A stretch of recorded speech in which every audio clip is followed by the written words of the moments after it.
Tonight on Furniture Film Classics, Gene Hackman in Hoosiers 2. Go to the basket, Joe. Go. It's a wooden defense. You can get him, Joe. Go. Drive. Drive.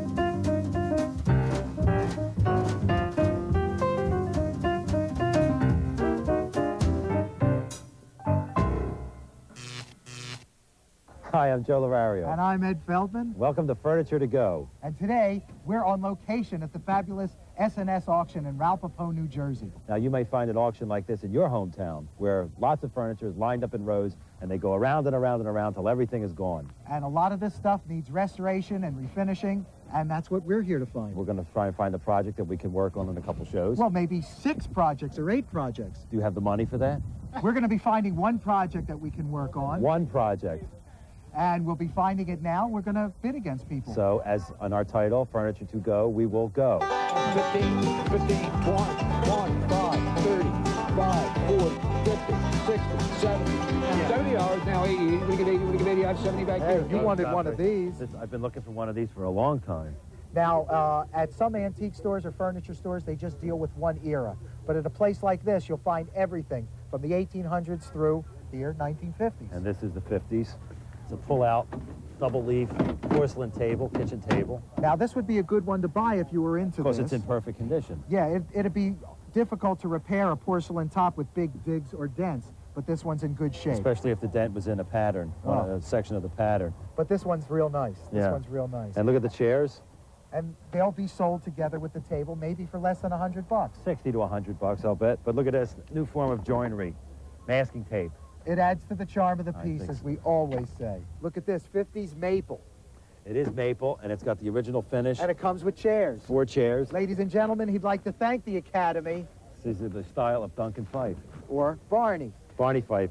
Now look at this top, it's warped, it's horrible. It's got a warp in it, and if you turn it over, you can see, as we investigated earlier, there's circles over, and they're probably from a clamp, and clamps, a series of clamps, as they tried to flatten it out. They couldn't do it. Now you could try and do it too. If you strip this and you laid it on a lawn and then you weighted it down, it would flatten out. Once it did, you'd put a finish on it and it would keep it straight. But they forever. tried to clamp it before they stripped it. Also, if you put it on your lawn, your neighbors will probably call you about it.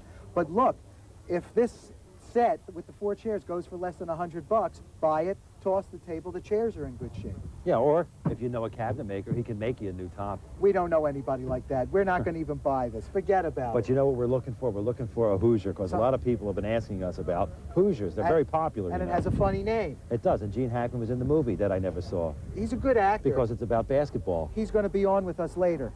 You wait. 10, 15, 15, 15, 10, 15, 20, 20, 20, 15, 20, 15, 20. Here it is. That's it. The Hoosier of our dreams. And the color, this is just like I saw it in my dream. The psychedelic The purple pink, the purple, on the and Jeffrey. tambour. Oh, I'm sorry. I always get that confused. Now look, this Hoosier is in 2 parts, you know. You see this? This is one part on the top. Second part, this is the all-purpose kitchen item. Yes. You can put all your stuff in here and on the bottom, and you can prepare food on the counter. Now, what is a Hoosier? Why is it called that way? That it was originally made in Indiana, hence that name. And it's very hot now because a lot of people moving into small apartments need something that holds everything. And we meet so many people that say, you know, I have a Hoosier. I have a Hoosier. I'm tired of hearing that, so now we're going to do a Hoosier. Look, this one has original hardware. That dates it. Dates it to probably late 20s, 30s. 30s, something like that. Who knows? A lot of the really high-end Hoosiers that go for a lot of money are solid oak. This one is pine and pine. painted. But I think we could do a lot with this. We can do a lot with it, but we have to wait. So we will wait and wait and wait until nightfall. No, the crowd of auctioneering mavens are coming around, and if you don't want to wait with them, you can wait at the piece you want. Oh, it's a lot of waiting.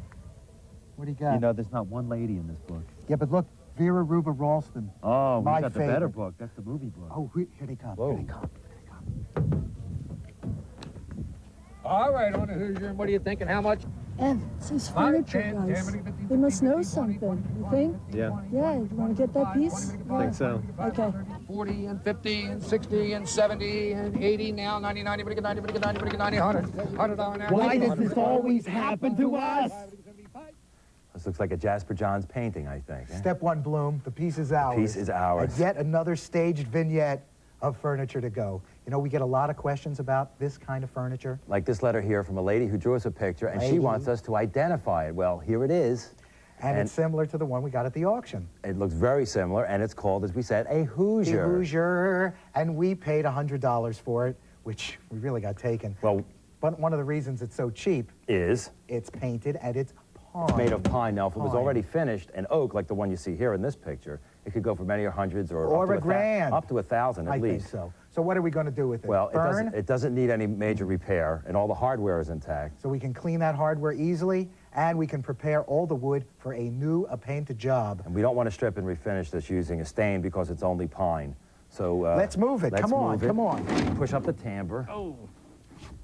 And we know it was originally painted because as we spin it around, You can see right here, number 3461, ivory on mint green. Let's flip it back, please. and flip it down, Vanna. Oh! There we go. Now that mint green is the same color as the porcelain on the bottom. And we're not going to repaint the porcelain That's because stupid. that would be That stupid is and stupid. ridiculous. Next time we're going to go to a paint store and computer match the original color. Ooh, the 21st century. Now, let's not forget about the, Duck paper. show them the duct paper. Oh. They're going to have to They'll go- have to go south. Isn't that quacky? Now, when anything sticky with a sticky backing is applied to And wood, haven't we all been covered with sometimes you get a problem getting that sticky residue off. that? Yeah. So, All right, what am I, harpooning whales? Come here. Come here. So the first thing we're going to do is remove the latches. have this Later, one. when we're all through painting, Now we we're got going to it. do some lovely stenciling. Well, not we. We're not going to stencil because we are not professionals at stenciling. We have the help of a friend. Yes, a professional stenciler will come here. Now, since we're going to paint this, we're going to take heat to it and remove the old paint down to the wood. Using and an electric paint remover, or EPR for short. Next, a chemical stripper. Now, because we're going to burn the paint off, we're going to leave the doors on. This way, it'll be easier to scrape. Now, you see this catch latch here? The catch latch. Or do you want to show them your little demonstration here? Oh, yeah, you know, look over here. Over here, we have some screw heads that might be filled with paint. If you can't get the paint out by just going like that here, just use your screwdriver as a chisel.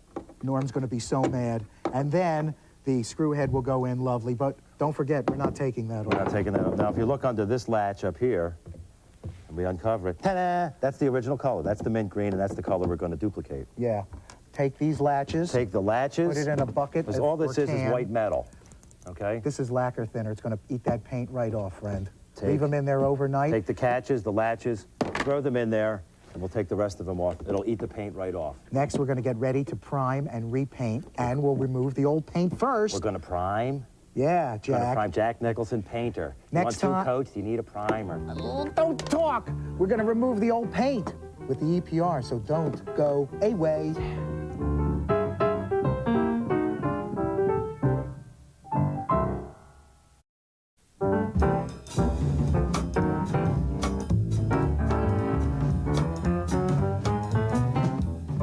Hi, you're watching the Green Hoosier Show, the creature from the Green Hoosier. Here he is. I'm looking for Gloria Talbot. And these are the connector plates. They took one out of my hip.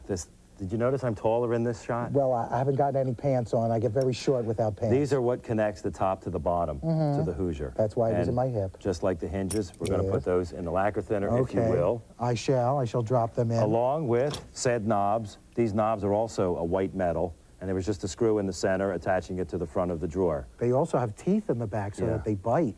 Oh, They look. bite into the wood, yes. Oh, yeah. That's when you screw them in real deep. Uh-huh.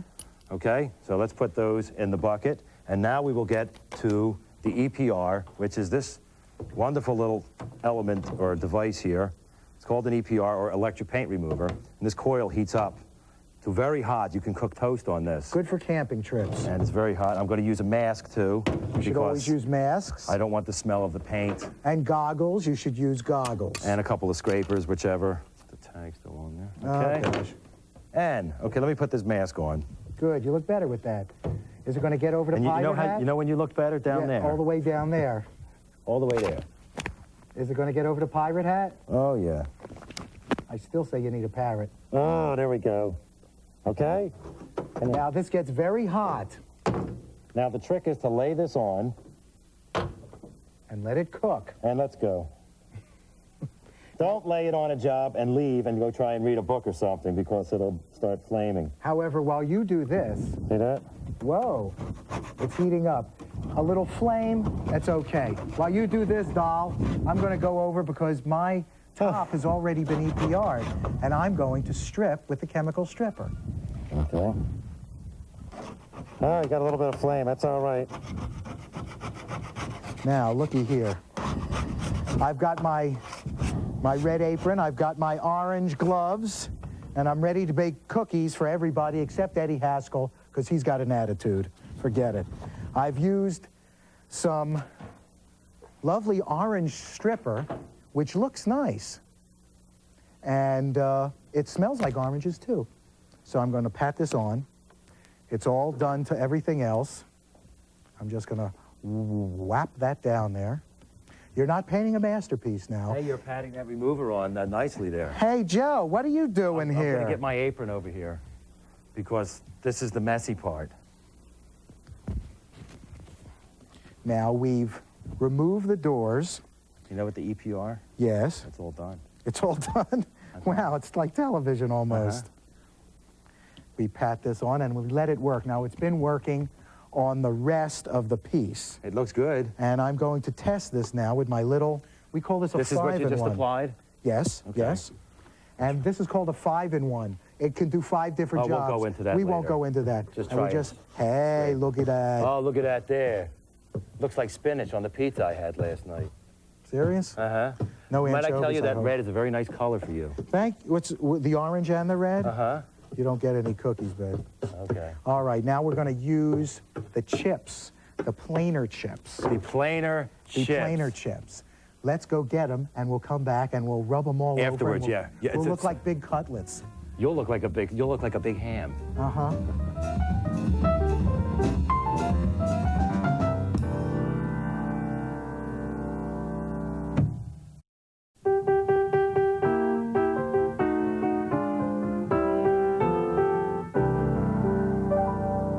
Hey, it worked. We're always so surprised when something we do actually works. So now we're going to use the planar chips to remove the excess remover. Now, actually, I could be using this to really get all Yeah. this big, stubborn hunks of paint off. Notice I'm putting on some goggles. Yes. I'm going to wear the wonderful dust mask because I'm going to be making a lot of dust. Well, with I the chips. don the Dr. No gloves. And I, too, have the Dr. or Joseph Weissman gloves. Now, these are the planar chips here. These are little chips that came out of my friend who's a cabinet maker, and Came out of your friend who's a cabinet maker? out of his shop, I meant to say. There you go. Of course, I knew a few people that were filled with this. But these are chips, and they're cedar chips. They smell very good. And when you surface the boards, this is what you get. Now, you got the remover all over this door here, let's say. We've scraped off the bulk of the paint, just as Ed's doing over there. Look, and use a piece of newspaper to gather this all up Yeah, with. you could do that. Or you could just take a handful of these chips, and you go like this. See? Now, the chips absorb the remover,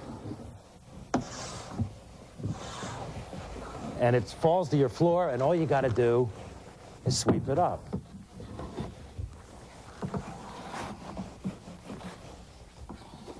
Or have a tarp down like we do.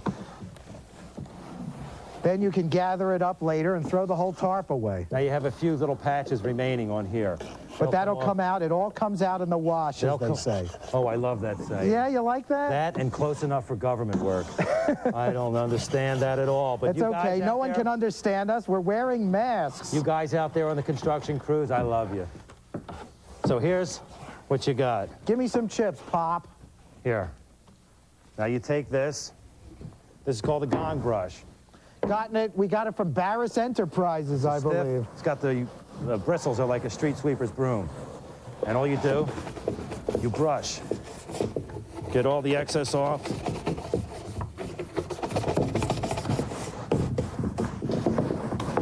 I revolutionized the finishing business with these planar chips. None of this was really your idea, though. No, no.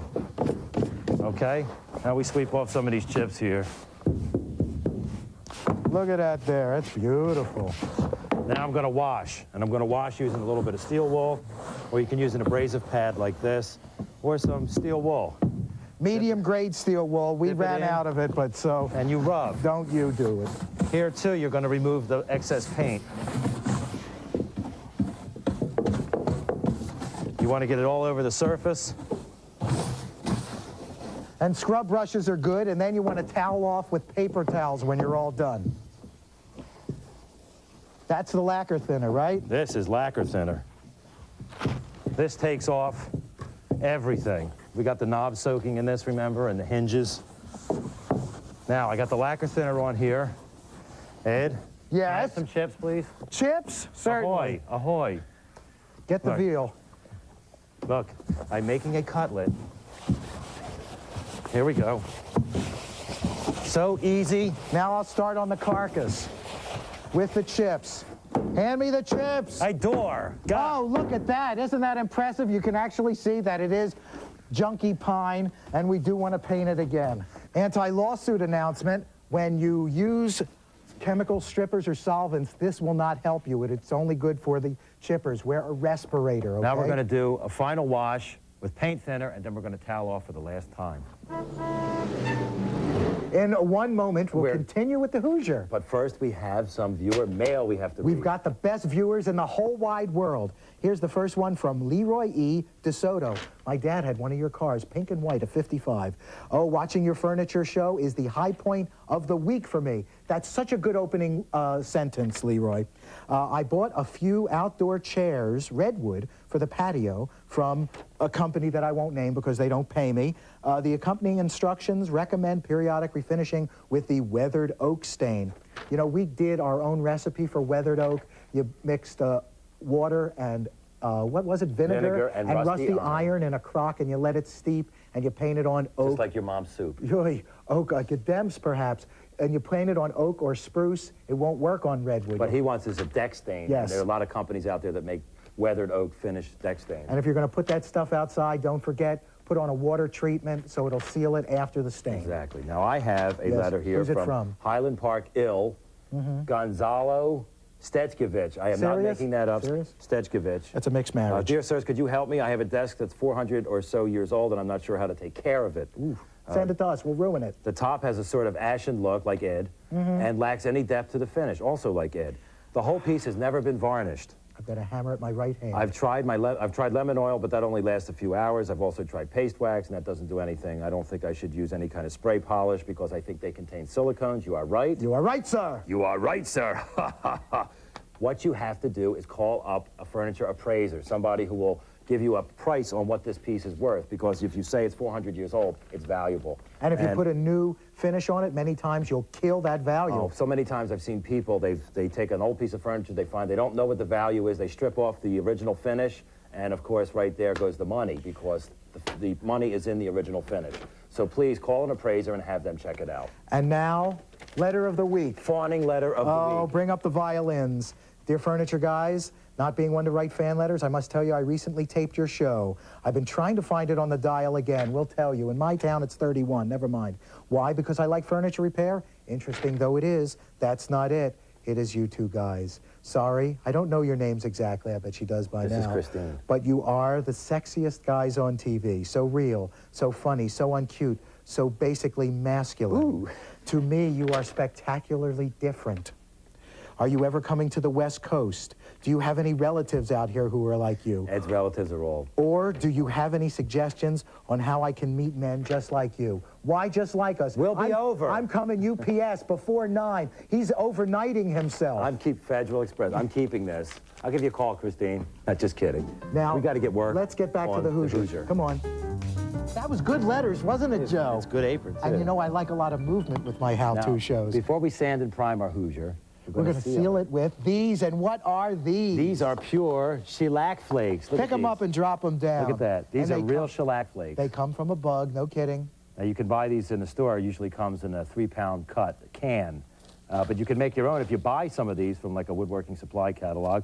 You can buy shellac flakes, you put them in a jar like No this. dinner tonight, honey. I'm making shellac.